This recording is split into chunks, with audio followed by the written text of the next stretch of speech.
और signal green थे।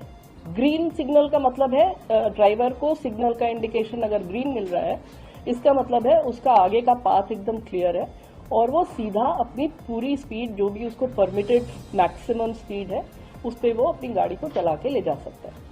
तो वो लगभग यहाँ पे इस सेक्शन पे इस गाड़ी के लिए 130 किलोमीटर की परमिटेड स्पीड है, वो 128 किलोमीटर पर आवर पे था, जो कि हम लोगों ने लोको के रिकॉर्ड से भी कंफर्म किया है। वो 128 किलोमीटर पर आवर की स्पीड पे था कोरोमंडल वाला।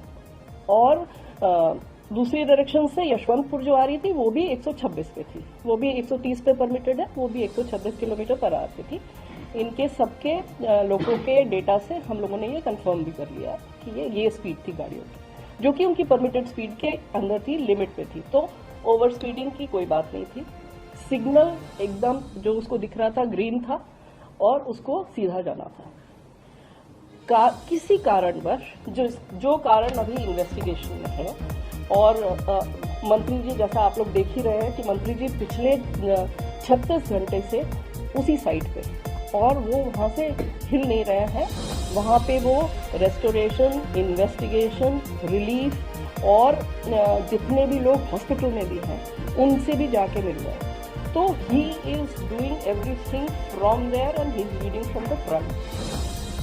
तो उन्होंने अभी जानकारी दी है कि प्रिलिमिनरी फाइंडिंग से ऐसा लगता है कि सिग्नलिंग में कोई परेशानी पाई गई, लेकिन वो भी प्रिलिमिनरी जानकारी है।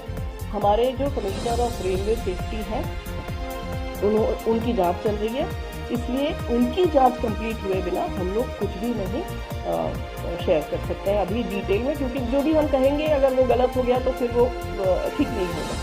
इसलिए हम भी अभी इंतजार कर रहे हैं कि वो अपनी फाइंडिंग्स हमें कंप्लीट डिटेल्ड फाइंडिंग्स हमें बताएं, जिससे कि हम लोग पता कर सकें कि क्या कारण था जिसकी वजह से ये दुर्घटना हुई। दुर्घटना सिर्फ कोरोमंडल एक्सप्रेस की हुई है। ये भी एक चीज़ है जो कि सबको समझने की आवश्यकता है कि यहाँ पे 3 इंजन भिड़ गए और बहुत सी मल्टीपल ट्रेन जो है वो आपस में टकरा गई, कैसे सब एक ही रास्ते में थी। ये इस तरह की गलत इन्फॉर्मेशन या गलत समझ फ्लोट अराउंड कर रही है।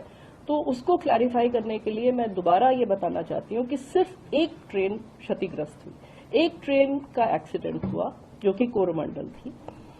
उस ट्रेन किसी कारण, जिस भी कारण के वजह से, जिसको हमें पता चलेगी अभी डिटेल में कि क्या कारण था, वो जो एक्सीडेंट ग्रस्त हुई और अप लूप लाइन में जो आयरन ओर की ट्रेन खड़ी हुई थी, जो मैंने आपको बताई मालगाड़ी, उससे टकराई।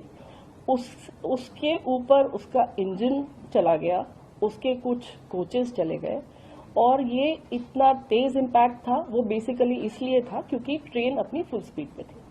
128 kmph पे मामूली चीज नहीं है। और दूसरी इशू ये था कि वो एक आयरन ओर की ट्रेन थी, जो कि बहुत ही भारी ट्रेन होती है। तो वो सारा इम्पैक्ट जो है, कोलिजन का इम्पैक्ट, अगर आप लोग किसी भी टेक्निकल कोलिजन एक्सपर्ट से भी पूछेंगे, कोलिजन का इम्पैक्ट उसने कंप्लीटली रिजेक्ट कर दिया, क्योंकि वो आयरन ओर भरी हुई ट्रेन थी। एंड द एंटायर पूरा का पूरा इम्पैक्ट जो है वो सारा का सारा ट्रेन के ऊपर आ गया। कोचिंग ट्रेन थी ये।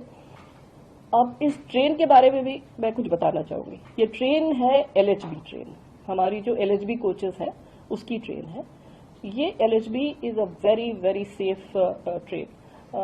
अगर आप और एक्सीडेंट्स इस तरह की ट्रेन के देखेंगे, आपको मिलेगा कि इवन एट फुल स्पीड ये ट्रेन कैप्साइज नहीं होते। इसके कोचेस जो हैं वो दे डोंट टर्न टर्टल, और इसलिए उसमें जो लोग होते हैं वो उनको कोई ज्यादा इंजरीज नहीं होती है। अनफॉर्चुनेटली इस केस में ये ऐसा हादसा हुआ कि इस स्पीड पे अगर पूरा का पूरा इम्पैक्ट ट्रेन के ऊपर आएगा तो कोई भी दुनिया में ऐसी कोई टेक्नोलॉजी नहीं है कि वो इस तरह के जंबलिंग अप को प्रिवेंट कर सके। तो मालगाड़ी बिल्कुल नहीं डिरेल हुआ, क्योंकि आयरन ओर था वो। तो आयरन ओर इतना स्टेबल और उसकी सेंटर ऑफ ग्रेविटी इतनी स्टेबल होती है कि वो नहीं हिली